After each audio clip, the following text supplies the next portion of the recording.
Hello friends, आप देख रहे हैं आपका चैनल शेयर बाजार विद आयुष। और बात हम करेंगे फ्रेंड्स इस वीडियो में ऑन ईएमआई टेक्नोलॉजी आईपीओ के आज के फाइनल सब्सक्रिप्शन के डेटा पे। दोस्तों आईपीओ आपको पता ही आज के दिन क्लोज हो चुका है, लेकिन फाइनल जो डेटा हमको आता हुआ देखने को मिला है इट्स प्रिटी शॉकिंग। मतलब ये कह सकता हूँ कि देखिए काफ़ी ज़्यादा चौंकाने वाला डेटा जो है, आंकड़ा जो है वो हमको आता हुआ देखने को मिला है। ऐसा मैं क्यों कह रहा हूँ, रीज़न क्लियर है। बिकॉज ये एक्सपेक्ट नहीं किया गया था कि दोस्तों ये आईपीओ इस प्रकार का प्रदर्शन करता हुआ नजर आएगा, बट एग्जैक्टली किया है। तो कितना यहाँ पर कंपनी को सब्सक्रिप्शन मिला है इसके बारे में इस वीडियो में हम समझेंगे, जानेंगे कि रिस्पॉन्स किस तरीके का आता हुआ देखने को मिला है। तो वीडियो आप लोग देखिएगा पूरा, लेकिन उससे पहले अभी तक अगर आपने चैनल को सब्सक्राइब नहीं किया है तो सबसे आप लोग ज़रूर चैनल को सब्सक्राइब कर लीजिएगा। एंड बिल्कुल हमारा जो दोस्तों दूसरा चैनल है भारत मार्केट रडार, इसको भी बिल्कुल सब्सक्राइब कर लीजिए। यहाँ पे लगातार दोस्तों जो वीडियोस है वो आपको आते हुए देखने को मिलते हैं, तो बिल्कुल इस चैनल को भी सब्सक्राइब कर सकते हैं। लिंक आपको मैं डिस्क्रिप्शन में दे दूंगा, प्लस आई बटन ऊपर जो आपको दिख रहा होगा वहाँ पर भी दोस्तों जो लिंक है वो आपको चैनल की मिल जाएगी।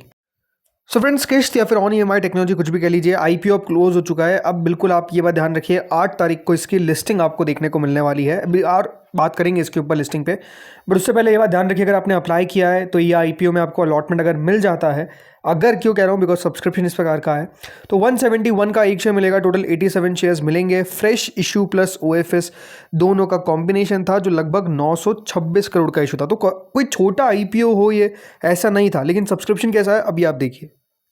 सबसे पहले आपको मैं शुरुआत के 2 दिनों का सब्सक्रिप्शन दिखाता हूँ, 30 अप्रैल और 4 मई से देखते हैं। क्यूआईबी ने दोस्तों 4 तारीख तक इस आईपीओ को लगभग 1.5 टाइम सब्सक्राइब किया था। एचएनआईज ने आधा गुना सब्सक्राइब किया था, जिसमें बिग एचएनआई ने लगभग 0.66 टाइम्स, स्मॉल एचएनआई ने 0.26 टाइम्स, रिटेल ने 0.17 टाइम्स। तो कुल मिलाकर दोस्तों ये आईपीओ विद इन 2 डेज 63% हमको सब्सक्राइब होता हुआ दिखा था। यानी एक बात क्लियर थी कि दोस्तों 2 दिनों के अंदर जो सब्सक्रिप्शन आया वो अपने आप में बुरा नहीं था, लेकिन आखिरी दिन हमेशा मैं आपको कहता हूँ बहुत महत्वपूर्ण होता है। शुरुआत के 2 दिन कैसे भी रहे, लेकिन आखिरी दिन अगर पैसा नहीं आएगा तो अपने आप में प्रॉब्लम आपको देखने को मिलेगी। तो क्या आखिरी दिन पैसा है? तो आंसर इज यस, पैसा है। और कितना है अभी आप देखिए। क्यूआईबी को देखिए, क्यूआईबी कैटेगरी ने लगभग दोस्तों इस आईपीओ को 25 गुना से ज़्यादा, बल्कि ऑलमोस्ट आप कह सकते हैं 25.97 टाइम्स, तो 26 टाइम्स हम कह ही सकते हैं। इतना दोस्तों इस आईपीओ को सब्सक्राइब किया। कितना? 26 टाइम्स। मतलब 1,08,00,000 शेयर ऑफर किए गए थे, बट ऑलमोस्ट 28 करोड़ शेयर्स के लिए एप्लीकेशन जो है वो रिसीव होती हुई देखने को मिली है। इसका मतलब ये है कि क्यूआईबी कैटेगरी ने इस आईपीओ में लगभग 5,000 करोड़, एग्जैक्ट अमाउंट है 4,808.91 करोड़ रुपीज़ अप्लाई कर दिए। यानी आप समझिए कि जो कैटेगरी के अंदर सब्सक्रिप्शन आप इतना उम्मीद नहीं कर रहे थे, इतना ज़्यादा सब्सक्रिप्शन आया कि वो लगभग दोस्तों 26 गुना हो गया। एक बार आपको मैं डिटेल में बताता हूँ कि किस किस कैटेगरी, मतलब क्यूआईबी के अंदर किस किस ने पैसा लगाया। तो एफआई कैटेगरी की तरफ से दोस्तों लगभग 7 करोड़ 36 लाख शेयर्स के लिए अप्लाई किया गया। डीआई कैटेगरी ने लगभग 3 करोड़ 36 लाख शेयर्स अप्लाई करे।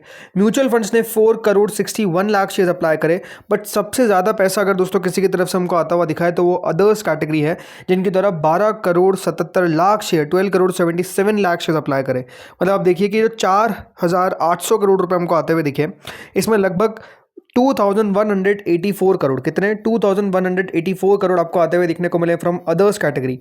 देन इसके बाद एफआईएस का पैसा आता है लगभग 1,260 करोड़। म्यूचुअल फंड्स का पैसा आता है लगभग 789 करोड़। एंड जो डीआई कैटेगरी है उसके द्वारा 575 करोड़ इस आईपीओ में अप्लाई किए गए।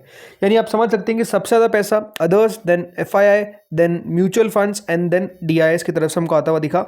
यानी ऑन एंड ऑल बात क्या है कि हर एक कैटेगरी की तरफ से अच्छा रिस्पॉन्स जो है वो इस इशू को मिलता हुआ दिखा, जो एक्सपेक्ट नहीं किया गया था उससे भी ज़्यादा अच्छा सब्सक्रिप्शन आया। तो ये अपने आप में आप कह सकते हैं it's a very plus point. Then HNI category अब इंपॉर्टेंट है। एचएनआई पोर्शन दोस्तों लगभग 6.9 टाइम सब्सक्राइब हुआ, जिसमें बिग एचएनआई कैटेगरी ने 8.5 गुना एंड स्मॉल एचएनआई कैटेगरी ने 3.5 टाइम सब्सक्राइब किया। देखिए हमेशा एक बात नोटिस करेंगे आप, और वो क्या है कि अगर दोस्तों क्यूआईबी कैटेगरी की तरफ से पैसा आपको आता हुआ दिख रहा है, जैसे इसमें 26 गुना आया, तो आप देखिए एचएनआई की तरफ से पैसा आ गया। अदरवाइज अगर यहाँ पर आप आज सब्सक्रिप्शन देखते हैं 2.5 गुना, 2.5 टाइम्स, तो ये मैं आपको कह सकता हूँ कि जो क्यूआईबी कैटेगरी का एचएनआई कैटेगरीज है, ये हो सकता है कि कोई 5 गुना सब्सक्राइब होती, कोई 3 गुना, कोई 1 गुना। मतलब सीधी बात है कि देखिए कोई ज़्यादा आप सब्सक्रिप्शन एक्सपेक्ट ही नहीं कर सकते थे। बिग एचएनआई कैटेगरी ने 8.59 टाइम्स, स्मॉल एचएनआई कैटेगरी ने 3.59 टाइम्स। मतलब कुल मिलाकर दोस्तों जो एचएनआई कैटेगरी है वो 950 करोड़ रुपए आईपीओ में लगाने में कामयाब हुई, जिसमें बिग एचएनआई ने लगाया 795 करोड़, स्मॉल एचएनआई ने लगाया 163 करोड़। अब सवाल उठता है कि क्या बिग एचएनआई में अलॉटमेंट किस तरीके से मिलने जा रहे हैं। तो क्योंकि देखिए 8.59 टाइम सब्सक्राइब हुआ है तो अलॉटमेंट मिलना अपने आप में आसान नहीं है। तो अलॉटमेंट कैसे मिलेगा? देखिए बिग एचएनआई के अंदर सिंपल सी बात है, जो total number of application reserve थी वो थी 4446। कितनी थी? 4446। एंड एप्लीकेशंस जो रिसीव हुई है वो कितनी है? 6426। मतलब आप सोचिए कि यहाँ पर जितना दिया गया तो सदा आ गया। इसका मतलब ये है कि बिग एचएनआई के अंदर हर 1.45, कितना? हर 1.45 में से एक को अलॉटमेंट मिलता हुआ नजर आएगा। सबको अलॉटमेंट नहीं मिलेगा, 1.45 में से एक को अलॉटमेंट जो है वो इस आईपीओ में मिलेगा in the big HNI category. Small HNI category पे आते हैं। स्मॉल एचएनआई कैटेगरी दोस्तों लगभग यहाँ पर अलॉटमेंट मिलने वाला है 2223 और एप्लीकेशंस आई है 7292। इसका मतलब ये है कि यहाँ पर हर 3.28 में से एक को अलॉटमेंट लग जाएगा, हर 3.28। ठीक है, रिटेल पे आते हैं भाई। रिटेल कैटेगरी दोस्तों लगभग 2.13 टाइम सब्सक्राइब हुई। रिटेल कैटेगरी की तरफ से दोस्तों कह सकते हैं जो रिस्पांस हमको आता हुआ दिखा वो लगभग 690 करोड़ था। कितना? 690 करोड़।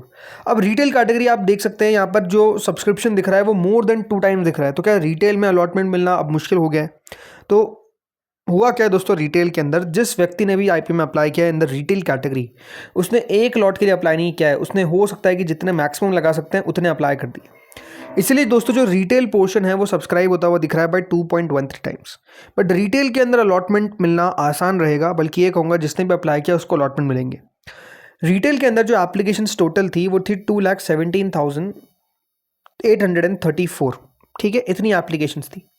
एंड एप्लीकेशंस कितनी अप्लाई की गई है? तो वो है दोस्तों 1,31,670। आप कहेंगे जितनी दी गई है उससे कम आई है तो फिर 2.13 टाइम्स क्यों? जैसे मैंने कहा सब्सक्रिप्शन जो है वो आपको ज़्यादा दिख रहा है, उसके पीछे का रीज़न है बिकॉज एप्लीकेशंस तो कम ही है लेकिन लोगों ने ज़्यादा लॉट लगा दिए, इसलिए वो 2 गुना ज़्यादा सब्सक्राइब हो गया। रिटेल के अंदर दोस्तों ये बात ध्यान रखिए, सबको अलॉटमेंट मिलेगा। लगभग 0.6 टाइम्स आता है वैल्यू, 0.6 में से एक को अलॉटमेंट मिलेगा। अब इंपॉर्टेंट बात क्या है कि अगर आपने 14 लॉट्स लगाए तो आपको 13 लॉट्स लगाए तो आपको 13 लॉट्स नहीं मिलेंगे। किसी ने 10 लॉट लगाए तो उसको 10 लॉट नहीं मिलेंगे। आपको लॉट जो है वो एक से ज़्यादा मिलेगा, बट प्रपोर्शन में फिर अलॉटमेंट जो है वो मिलता हुआ नजर आएगा। एक लॉट तो कंफर्म है, फिर उसके ऊपर याद रखिएगा प्रपोर्शन के अंदर शेयर मिल जाएंगे। इस तरीके से अलॉटमेंट जो है वो बेसिकली यहाँ पर सेटअप हुआ है।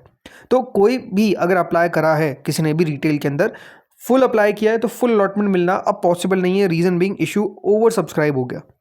लेकिन अलॉटमेंट फुल मिलेगा, मतलब अगर रिटेल में आपने अप्लाई किया तो कोई भी ऐसा नहीं है जिसको अलॉटमेंट नहीं मिलेगा, सबको अलॉटमेंट मिलेगा। बस बात क्या है कि जिसने जितना अप्लाई किया है अब हो सकता है कि उसको उतना अलॉटमेंट ना लगे। टोटल 9.96 टाइम से आईपीओ सब्सक्राइब हुआ है, मतलब कंपनी को लगभग दोस्तों 6,458 करोड़ मिले हैं। एंड ये बात समझिए कि लास्ट जितने भी आईपीओ आए कोई भी आईपीओ ने इतना अच्छा रिस्पॉन्स अभी तक नहीं पाया था। लास्ट आईपीओ था जैसे ओम पावर ट्रांसमिशन, वो आई थिंक सब्सक्राइब हुआ था 3.33 टाइम्स। उससे पहले अगर एक आईपीओ था अमीर चंद, उसको छोड़ देते हैं, उससे पहले एक था साई पेरेंटल्स, राइट, वो भी नाम चला था बट वो इशू सब्सक्राइब हुआ था अराउंड 1 टाइम्स। तो जो लास्ट इतने सारे आईपीओ आए उनमें किसी को भी इतना अच्छा रिस्पॉन्स नहीं मिला। ये आईपीओ ने दोस्तों रिस्पॉन्स के मामले में कह सकते हैं बाकी सबको पीछे छोड़ दिया है। तो एक्सपेक्टेशन है कि अच्छी लिस्टिंग भी कर दिखाएगा। अब अगर मैं बात करता हूँ ग्रे मार्केट के बारे में, now the most interesting thing is grey market. हुआ क्या है? हुआ ये कि रिस्पॉन्स इतना अच्छा मिलने के कारण हुआ क्या है, जो जीएमपी दोस्तों 27 तारीख को लगभग 7.5 रुपये थी, अब उसके करीब हमको जीएमपी जो है वो पहुंचते हुए दिख रही है, विच इज़ 7 रुपीज़। 7 रुपये हो चुकी है, बल्कि आपको मैं बताता हूँ कई जगह पे जो प्रीमियम है वो चल रहा है 7.3, 7.30 रुपये। मतलब आप देखिए जो जीएमपी दोस्तों यहाँ पर कल तक आपको 1.50 रुपये तक आती हुई दिख गई थी और ये लग रहा था कि आज जीरो भी हो सकती है। सिर्फ सब्सक्रिप्शन आने के कारण जो चीज़ें हैं वो बहुत तेज़ी से आपको बदलती हुई दिखी है, राइट। एंड ये दिखाता क्या है कि देखिए अगर रिस्पॉन्स अच्छा मिलता है तो बहुत चीज़ें आपको बदलती हुई दिखती है। Now it's around 4%, right. तो जहाँ पे कल तक आपको 1% भी नहीं मिल रहा था, आज 4% मिलने की उम्मीद है। और मेरे हिसाब से दोस्तों जिस तरीके से सब्सक्रिप्शन आता हुआ देखने को मिला है, लिस्टिंग कहीं भी हो सकती है, अच्छी, बहुत अच्छी भी हो सकती है। बहुत अच्छी का मतलब ये है कि मोर देन 10%, और ख़राब होने के चांसेस इतने सब्सक्रिप्शन आने के बाद कम लगते हैं, but you never know, IPO है, शेयर बाजार है, एनीथिंग कैन हैपन। सो देखते हैं अब होता क्या है। तो 7 तारीख का दोस्तों हमको वेट करना है। कल अलॉटमेंट है, अलॉटमेंट आपको आता हुआ देखने को मिल जाएगा। मेजरली एचएनआई के अंदर ही आप कह सकते हैं कंपटीशन, अदरवाइज कोई कंपटीशन ऐसा है नहीं। अलॉटमेंट मिलने की ज़्यादा चिंता नहीं है। सवाल ये है कि लिस्टिंग किस प्रकार की होगी, और लिस्टिंग अगर अच्छी होती है तो नो डाउट आईपीओ मार्केट का जो पूरा आप कह सकते हैं एक तरीके का अभी लो मोमेंटम जो है, या फिर लो जो वहाँ पर आप कह सकते हैं ऑप्टिमिज्म है, राइट, वो फिर से आपको बढ़ता हुआ देखने को मिलेगा। सो लेट्स सी होता क्या है। बाकी इस वीडियो में इतना ही था। होपफुली वीडियो बढ़िया लगा होगा। अगर अच्छा लगा तो लाइक कर देना, चैनल से पहली बार जुड़े सब्सक्राइब कर देना। Thank you friends for watching this video.